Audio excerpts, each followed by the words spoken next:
নমস্কার। হিন্দু ধর্মে গোমাংস খাওয়া কেন বারণ, এই প্রশ্নটা কিন্তু বহু যুগ ধরে আমাদের ভাবিয়েছে। তো চলুন আজ এর উত্তরটা আমরা সরাসরি শাস্ত্রের পাতা থেকেই খুঁজে বের করার চেষ্টা করি। তো প্রশ্নটা খুবই সোজাসাপটা। হিন্দুরা কেন গোমাংস খায় না? এটা কি শুধুই একটা সামাজিক প্রথা, নাকি এর পেছনে শাস্ত্রের কোনো গভীর নির্দেশ আছে?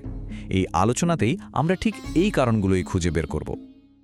আচ্ছা, আমাদের আজকের আলোচনার পথটা বেশ সহজ। আমরা প্রথমে দেখব ঈশ্বরের আদেশটা ঠিক কি, তারপর জানব কেন একে মহাপাপ বলা হয়, আর এর শাস্তি বা কি। এরপর আমরা আজকের দিনের একটা বড় দ্বিধা নিয়ে কথা বলবো, আর সবশেষে থাকবে একটা ভাবনার মতো প্রশ্ন। সব কিছুর শুরু কিন্তু বেদ থেকে।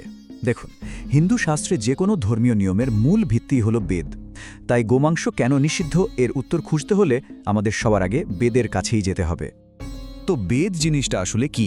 বেদকে হিন্দু ধর্মে বলা হয় ঈশ্বরের নিজের মুখের কথা, মানে ঈশ্বর বাক্য। আর তাই এটা অলঙ্ঘনীয়।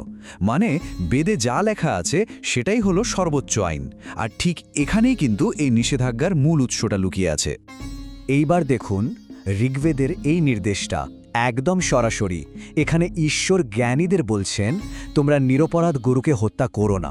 শাস্ত্রের ব্যাখ্যা অনুযায়ী এখানে যুক্তিটা খুব পরিষ্কার। যাকে হত্যা করাই নিষেধ, তাকে খাওয়ার তো কোনো প্রশ্নই ওঠে না। এটাই হলো সেই মূল ঐশ্বরিক আদেশ। বেশ, বেদের নির্দেশ তো আমরা দেখলাম, কিন্তু এর আরও বিস্তারিত ব্যাখ্যা আমরা কোথায় পাব? ঠিক এখানেই আসে স্মৃতির ভূমিকা। স্মৃতিশাস্ত্র বেদের কথাগুলোকে আমাদের দৈনন্দিন জীবনের জন্য আরও সহজ আর স্পষ্ট করে তোলে। আসলে স্মৃতিশাস্ত্র হলো মনুর মতো মহান ঋষিদের লেখা বেদের ব্যাখ্যা। এটা আমাদের শিখিয়ে দেয় যে বেদের মূল নীতিগুলো আমরা কিভাবে পালন করব। সোজা কথায়, বেদের আদেশ বুঝতে হলে স্মৃতিশাস্ত্রের সাহায্য আমাদের নিতেই হবে। আচ্ছা, মনুস্মৃতিতে 4টে মহাপাপ বা মহাপাতকের কথা একদম পরিষ্কার করে বলা আছে। এই স্লাইডে দেখুন, ব্যাপারটা দারুণভাবে দেখানো হয়েছে।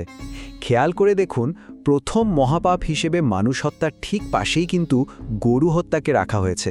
মানে গোহত্যার মতো পাপকে অন্য বড় বড় পাপগুলোর সমান স্তরে দেখা হচ্ছে। আর ব্যাপারটা শুধু এখানেই শেষ নয়। শাস্ত্র কিন্তু আরও বলছে যে যারা এই ধরনের মহাপাপ করে তাদের সঙ্গে মেলামেশা করলেও সেই ব্যক্তি মহাপাপী হয়ে যাবে। ভাবা যায়? মানে এর একটা সামাজিক দিকও আছে।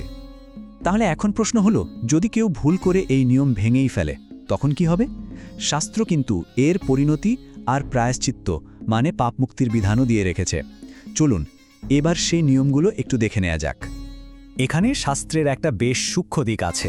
দেখুন, যদি কেউ না জেনে বা অনিচ্ছাকৃতভাবে গোমাংস খেয়ে ফেলে, তার জন্য প্রাজাপত্য ব্রত পালনের কথা বলা আছে। এটা এক ধরনের কঠোর সাধনা। কিন্তু অন্যদিকে ঘোড়া বা শূকরের মতো অন্য নিষিদ্ধ মাংস খেলে শাস্তিটা আরও কঠিন। পুরো 1 বছর ধরে ব্রত পালন করতে হবে। আর যদি কেউ জেনে শুনে ইচ্ছেকৃতভাবে গরু হত্যা করে, তার শাস্তি তো আরও অনেক বেশি ভয়ঙ্কর। অথর্ববেদের এই শ্লোকটা একদম পরিষ্কার করে বলছে, গরু, ঘোড়া বা মানুষ হত্যাকারীকে সীসা দিয়ে বিদ্ধ করার মতো কঠিন শাস্তির কথা বলা হয়েছে। এটা থেকেই বোঝা যায় এই অপরাধকে শাস্ত্র কতটা কঠোরভাবে দেখে। শাস্ত্রীয় বিধান তো আমরা দেখলাম, কিন্তু আজকের দিনে একটা প্রশ্ন প্রায়ই ওঠে, তাই না? যদি গোমাংস খাওয়া আর গোহত্যা এত বড় মহাপাপ হয়, তাহলে অনেকেই যে গরুর চামড়ার জুতো পরেন সেটার কি হবে? এটা কিন্তু খুবই যুক্তিসঙ্গত একটা প্রশ্ন।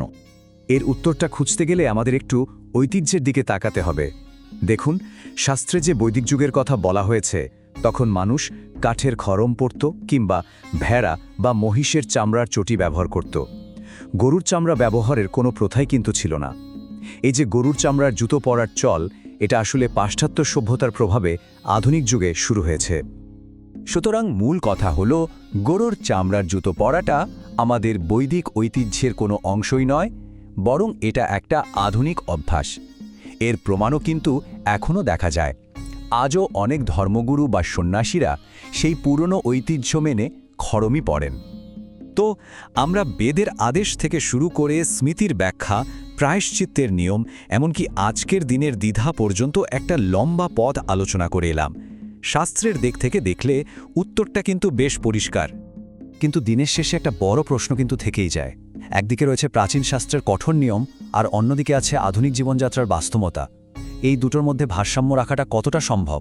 ঐতিহ্য এবং আধুনিকতা, এই দুইয়ের মধ্যে কোন পথটা আমরা বেছে নেব? এই প্রশ্নটার উত্তর হয়তো আমাদের প্রত্যেককে নিজের মতো করেই খুঁজে নিতে হবে।